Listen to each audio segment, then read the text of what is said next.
If you had travelled to Hackney in East London in the late 2000s, you might have come across the house at number 121 Mortimer Road. The building was derelict. Large cracks were visible in the brickwork, beneath paint that had long since peeled off. The whole thing was kept up by scaffolding, and a notice posted outside read "Dangerous structure, keep out," by order of the district surveyor. People said that the man who had lived here had dug tunnels beneath his house, and that these tunnels spread beneath the local area in manifold directions and for unknown distances. Due to his proclivity for digging, he was known as the Mole Man, a name that still evokes feelings of consternation and curiosity among local people, and whose motives remain shrouded in mystery. This is the story of the Hackney Mole Man.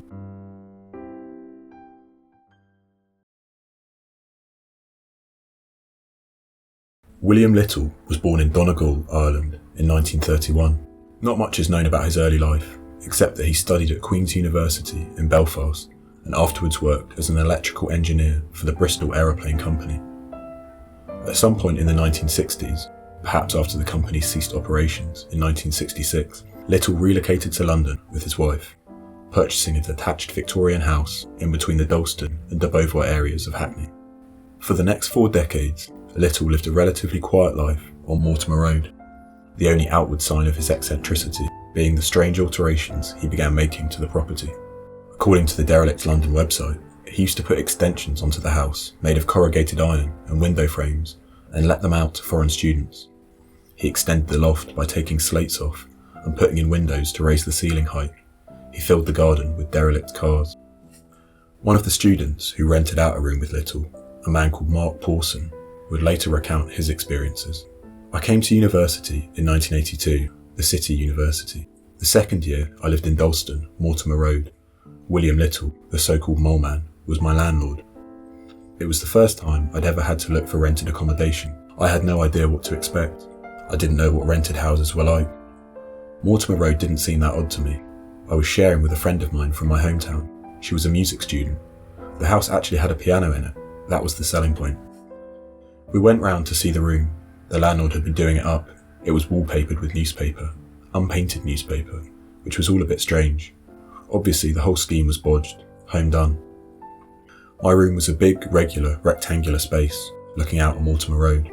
There were 3 floors and then the basement. The floors were let out in various combinations. At the back was a little private area. William had done it all himself. I think the rent was £25 a week, quite cheap at the time. We paid cash. There was this little V-shaped garden at the back. He had a patio door into his room from there. If you went down to see him, he would come to the door. You would never get inside.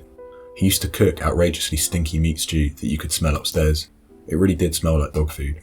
Foul. I hate to think what was in it. He was Irish, but age was difficult. He was such a wiry thing. He had short fuzzy hair. It was always grey. We never knew if it was dust or if he actually had grey hair. Everybody called him Catweasel because he looked like Catweasel, the television character. He hadn't achieved Mole Man status. Not then. I got the feeling he'd been there for ages. He wasn't very talkative. There had been a wife and daughter at some point. I know that because there used to be a fair amount of mail for them. We speculated about their fate, especially when William started digging. After I moved out, I used to see him at the Valence Road Boot Fair. He never acknowledged me. I nodded, but he never looked in my direction. He had a tiny, light blue Triumph pushbike. He pushed it all the way around the boot fair. He was looking for tools and second-hand nails. Pawson's account gives us a glimpse into Little's general character. Old, eccentric, and somewhat antisocial, with an enthusiasm for amateur home improvement, and, of course, digging.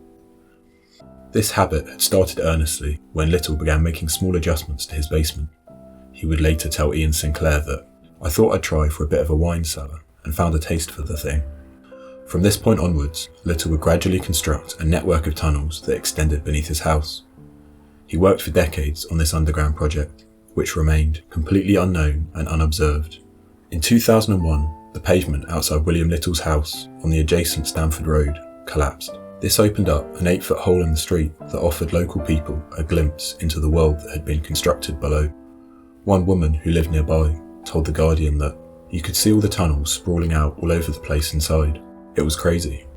The sinkhole on Stamford Road was the first in a series of events that brought the Mole Man's tunnels to public attention. In 2003, the power of the opposite street was one day terminated when Little made contact with a 450-volt cable 3 metres beneath the ground. 3 years later, in 2006, large cracks began appearing on Stamford Road, this time in the middle of the street, directly beneath the wheels of passing cars. This apparent structural damage antagonised the council. Stamford Road was, at this point, part of a bus route, leading the number 76 bus up from Englefield Road to the larger thoroughfare of Kingston Road, and Sue Webster later recalled that they rerouted the 76 bus. They thought that people would be standing there waiting for the bus, and under the weight of it, it was going to collapse, and everybody at the bus stop was going to sink into a sinkhole. According to one newspaper, council officials claimed that, despite the gradual decay, they had been powerless to act as it was private property.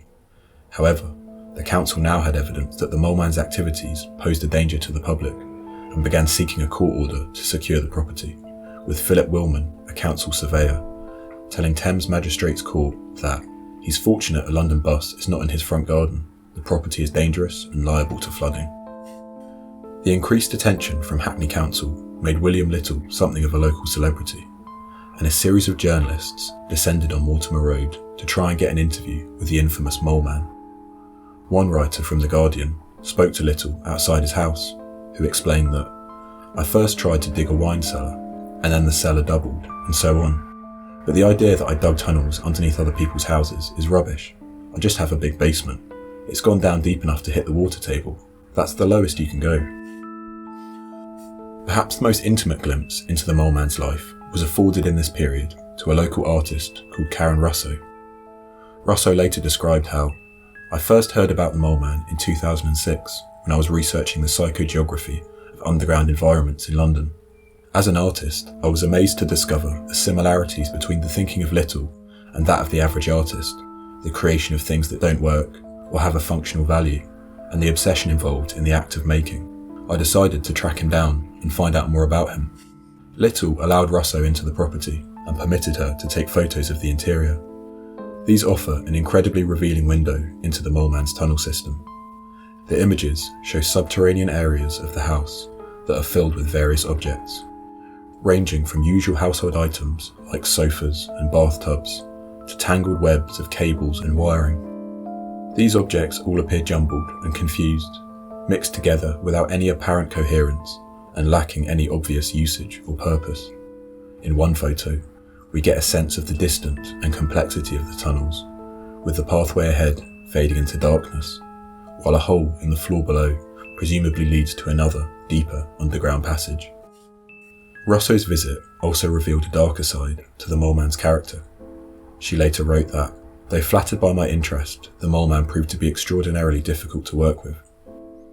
He was extremely racist, misogynistic and paranoid, and was only interested in talking about my sex life.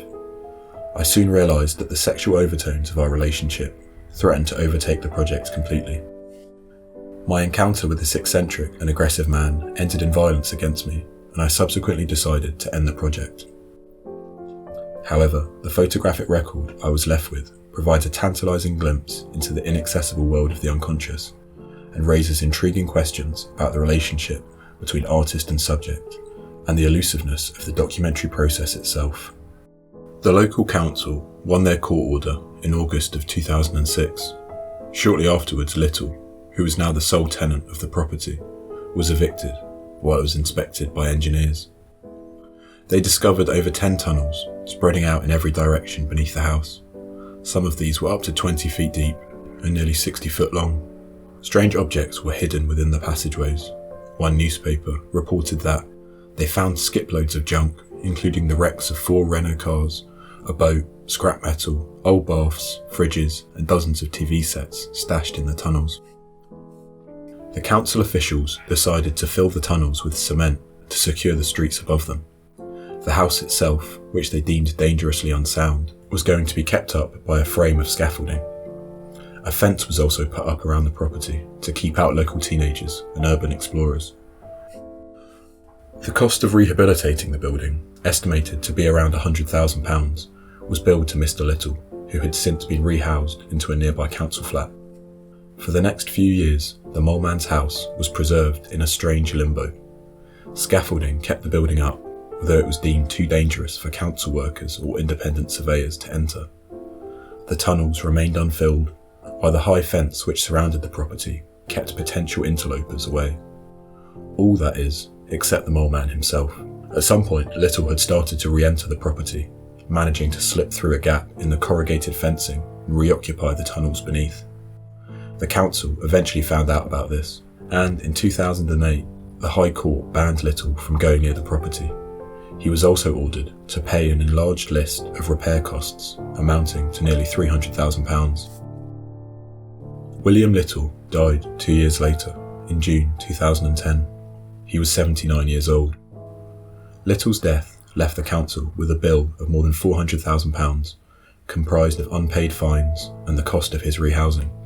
When council workers cleared out Little's replacement flat on the de Beauvoir estate, they uncovered more evidence of his tunnelling habits. Despite being on the 6th floor, the flat was found to contain small holes in the walls and floorboards. Some connected adjacent rooms, while others burrowed out towards the exterior of the building, forming small gaps where the outside world was made visible. Over time, the mysterious topography of the Mole Man's tunnels gradually came to be understood. However, the meaning and purpose of the enterprise have still never been discovered. We might, therefore, speculate on his possible motives. Mr. Little once joked that he had been digging to the local bank to rob it, but when I arrived, it had turned into a wine bar. Other times, he would speak about his underground project in very casual, matter-of-fact terms. Tunnelling, he told a journalist in 2006, is something that should be talked about without panicking. People ask what the big secret is, and you know what, there isn't one.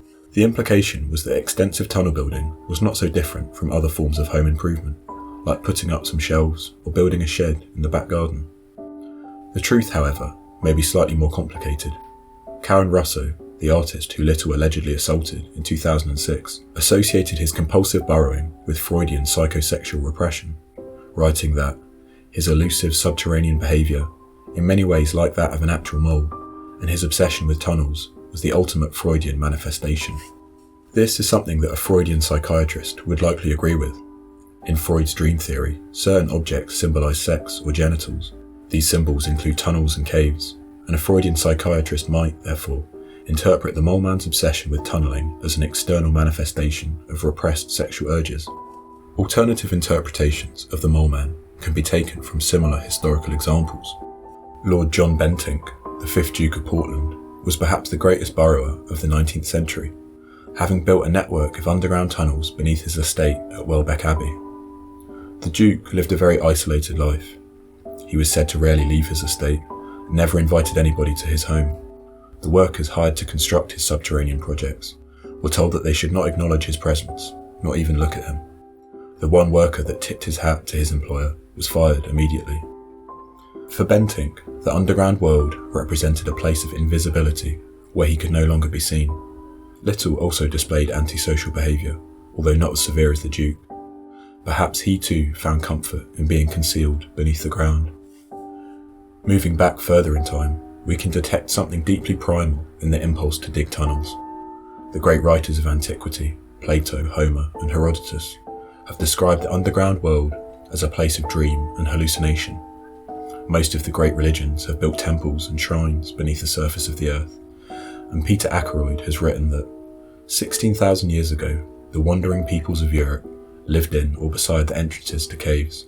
They painted frescoes in the deeper and darker spaces of the caverns. Healing wells and places of worship lie beneath the streets. It is a haven from the outside world. It is a refuge from attack. The catacombs of Rome protected the early Christians. Like a mother, the lower deep may have a warm embrace. The house on Mortimer Road gradually changed in the years after William Little's death. At some point, the roof was pulled off due to structural concerns. Later, somebody installed an unofficial blue plaque on the building, commemorating Little's residence there. The council eventually filled the tunnels with concrete, just like they had planned to in 2006. Many objects were left down in the caverns during this process. We can imagine them now, the subterranean hoards, collected over decades. Parts of vehicles, furniture, tools, mementos, and rubbish, entombed in solidified concrete beneath the ground. In 2012, the plot of land was bought by two artists, Sue Webster and Tim Noble for £1.2 million. They subsequently hired architect David Adjaye to build on the site. In an interview, Webster described how, "My architects and the building contractors said it would be much cheaper to pull the thing down and then rebuild it brick by brick. But I said no, I want to keep the history. For me, it would have lost the legacy of the Mole Man." Although Webster's decision to retain the physical history of the building is admirable, the evolution of the Mole Man's house into an expensive regeneration project is fairly typical of the general restructuring of the local area, a place that is increasingly defined by high prices, high rents, and high-rise commercial construction. The whole district is steered forward by a monolithic drive towards lucrative urban development that has no place for strange eccentrics like the Hackney Mole Man. Like the sinkholes that once formed around Stamford Road, the physical memory of the place is reclaimed by the ground.